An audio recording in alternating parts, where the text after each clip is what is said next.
Hello viewers, আসসালামু আলাইকুম। সকলকে শুভেচ্ছা জানাচ্ছি এসসি একাডেমির পক্ষ থেকে। আমি আপনাদের সামনে মোহাম্মদ মনোয়ার হোসেন। আমি ধারাবাহিকভাবে সাধারণ জ্ঞান অতি সাম্প্রতিক বিষয়গুলো নিয়ে কথা বলতেছিলাম। আজকে আমরা বিশ্ব বাণিজ্যের একটি অন্যতম জলপথ অর্থাৎ হরমুজ প্রণালী নিয়ে কথা বলবো। এই হরমুজ প্রণালীটি বর্তমান সময়ে ইরান এবং ইসরায়েলের যুদ্ধের ফলে সবচেয়ে গুরুত্বপূর্ণ অবস্থান হয়ে দাঁড়িয়েছে, কেননা এই হরমুজ প্রণালীটি দিয়ে আন্তর্জাতিক বাণিজ্যের অধিকাংশ তেল বাণিজ্য সম্পাদন হয়ে থাকে। তো এই হরমুজ প্রণালীটি আসলে অবস্থিত মধ্যপ্রাচ্যে, অর্থাৎ ওমান অর্থাৎ পারস্য উপসাগরে। হরমুজ আসলে আমরা প্রণালী বলতে বুঝি সরু একটি পথ অর্থাৎ জলপথ, যে পথটা দিয়ে তেল বাণিজ্যের অধিকাংশ বাণিজ্য জাহাজগুলি চলাচল করে থাকে। অর্থাৎ এই হরমুজ প্রণালীটি অবস্থিত, আমরা এখানে একটি চিত্র আমি হাতে অঙ্কন করে দেওয়ার চেষ্টা করেছি। এই চিত্রটিতে আমরা দেখতে পাচ্ছি যে এই হরমুজ প্রণালীটি একদম সরু একটি জলপথ।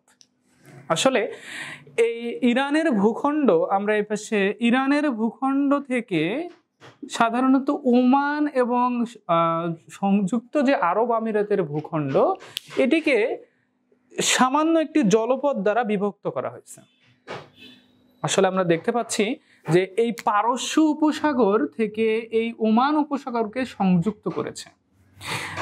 এই হরমুজ প্রণালীটির যে সরু অর্থাৎ সর্বচিকন যে অংশটুকু, এই চিকন অংশটুকুর দূরত্ব হচ্ছে মাত্র 30 কিলোমিটার। 30 কিলোমিটার অথবা 21 মাইল। এই চিকন যে জলপথটি, এই জলপথটি আন্তর্জাতিক বাণিজ্য এবং আন্তর্জাতিক রাজনীতিতে অত্যন্ত গুরুত্বপূর্ণ। কেননা আমরা ইরান ইসরায়েল যুদ্ধের সময়ও দেখেছি ইরান বারবার হুমকি দিচ্ছিল তারা আসলে হরমুজ প্রণালীটিকে বন্ধ করে দিবে।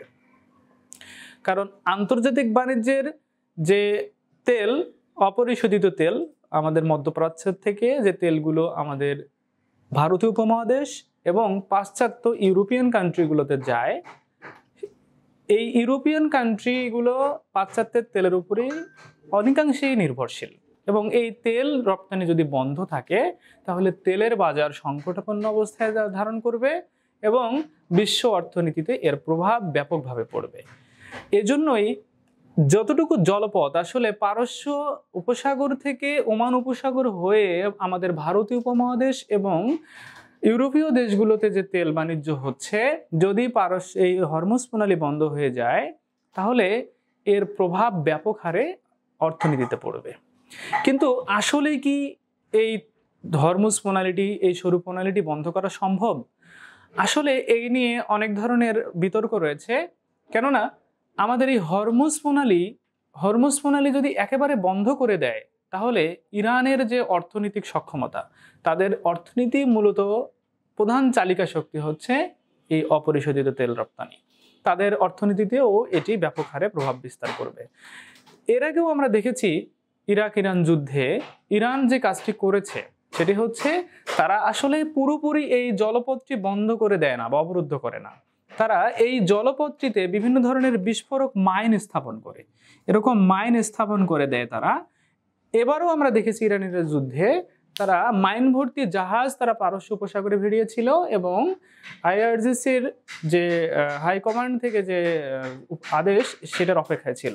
তারা যদি সেটা পেত, এই পারস্য উপসাগরের যে চিকন জলপথটি, এখানে তারা মাইন স্থাপন করত এবং বাণিজ্যিক জাহাজগুলোকে ধ্বংস করে দেওয়ার চেষ্টা করত। আসলে আমাদের পরীক্ষায় যেটি আসে এই পারস্য উপসাগরের যে হরমুজ প্রণালী, এই হরমুজ প্রণালীর হরমুভাবুজা শব্দ থেকে, অর্থাৎ পার্সিয়ান শব্দ হরমাভুজা শব্দ থেকে এটি উৎপত্তি লাভ করেছে, যার অর্থ হচ্ছে বিশুদ্ধ বা সুন্দর পানি। আসলে এই হরমুজ প্রণালীটি যুক্ত করেছে, আমরা এখানে লিখে রাখছি যে যুক্ত করেছে হচ্ছে পারস্য উপসাগর এবং ওমান উপসাগরকে, এবং পৃথক করেছে ইরান এবং ওমানকে।